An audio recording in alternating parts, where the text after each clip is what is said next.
ചൂടിയോ വനമാല ചാർത്തിയോ ഗോപനന്ദനൻ മായ കാട്ടി നിന്നുവോ കൃഷ്ണഗാഥയായി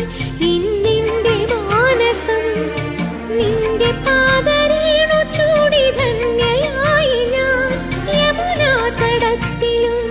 വൃന്ദാവനത്തിലും രസരാസലാസ്യമാടി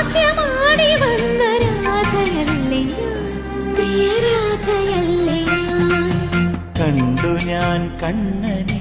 കായാമ്പൂവർണ്ണനെ ഗുരുവായൂരമ്പല നടയിൽ